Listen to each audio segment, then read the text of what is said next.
This is K.M. Weiland, and you are listening to the 172nd episode of the Wordplay Podcast. Now that I've finished Stormig's outline, I'm in that transition stage between projects. I need to finish transcribing my outline notes, finish Dreamlander's last proof, and work up a list of research questions and resources for Stormig. Up next, I've got to dive into the research, work on the next draft of The Deepest Breath, and start prepping for my next nonfiction book, the follow-up to Outlining Your Novel, Map Your Way to Success, which is tentatively titled Structuring Your Novel. Another busy year on the horizon. When not to use your antagonist's POV. The latest post in the video series on my blog highlights a specific type of scene that should almost never be told from the antagonist's point of view. To watch it, visit my website at helpingwritersbecomeauthors.com. New videos are posted every Wednesday. And now, I hope you enjoyed this week's podcast, 10 Stories with Brilliant Loose Ends. The ending of your story is going to be even more important than its beginning. If the beginning flops, readers will set the book aside and never think about it again. But if the ending fails, your book, and you, will live in infamy in the deep, dark dungeon of reader disdain. No pressure, right? Creating the perfect ending isn't easy, but we can boil it down to one essential objective: leave the reader with a feeling of satisfaction. How do we do that? The answers are as manifold as our stories, but one surprisingly effective way is to not tie off all the loose ends. If we can give readers a sense of continuing motion in our characters' lives, a sense of progression even after all the big plot issues have been resolved, we will create a sense of realism and verisimilitude and engage the reader's imaginations in filling in the rest of the story. Consider the following loose-ending masterpieces.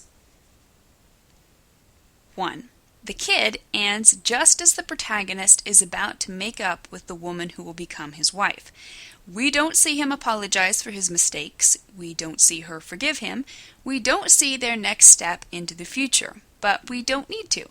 The ending offers tremendous power by indicating what's going to happen, then leaving the rest up to the viewer's imaginations. 2.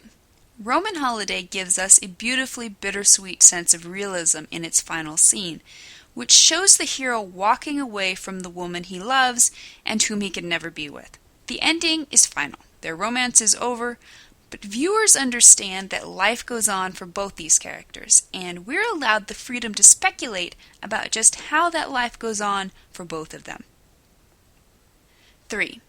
Casablanca offers one of the most celebrated open endings ever. We have no idea what happens to Rick and Elsa after they part ways in Morocco.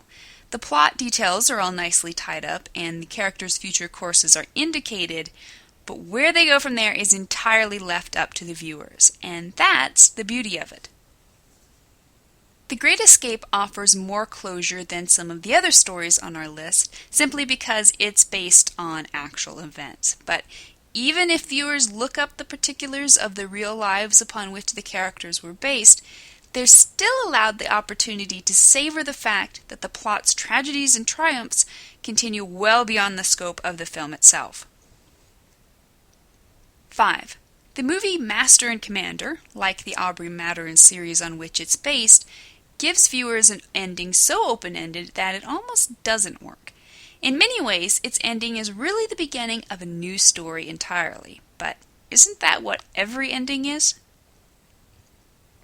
6. The Bourne Ultimatum caps the trilogy with a solid defeat of the bad guys. But all we know about the protagonist's future is that he survives. And yet, surprisingly, that's enough. Our imaginations can run wild with where he goes from there. 7. Oliver Twist doesn't give too much indication about what happens in the lives of either young Oliver or the Artful Dodger. Presumably, they both grow to manhood, but the course their lives take after the book ends can only be surmised based on the facts Dickens gave us throughout the story. 8. IQ, like most love stories, ends happily ever after. But what happens after the ever? The romance has come to a satisfactory conclusion for both characters and the viewers, but where it goes from there is anybody's guess. 9.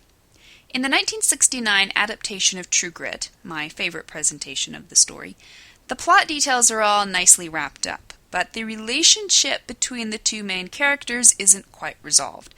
They part ways, perhaps never to see each other again. Who knows? Only the viewer. 10. The Dawn Patrol wraps up the story of one of its main characters with the finality of his death, but the continuing nature of war pushes the rest of the characters forward with inexorable force. We know they go on fighting after the final credits roll, but do they survive? The writers allow their viewers to write the epilogue themselves. Finding the appropriate balance for which details must be tied off and those that can be left to dangle tantalizingly before the reader's imagination is going to vary from story to story. Too many loose ends, and we risk reader frustration over unanswered questions. Not enough loose ends, and our story stops short at the back cover instead of living on as our readers take over. Thank you for listening to the Wordplay Podcast. To read a transcript of this episode, visit me on the web at wordplay-kmwyland, that's weiland.blogspot.com, and be sure to listen again next week.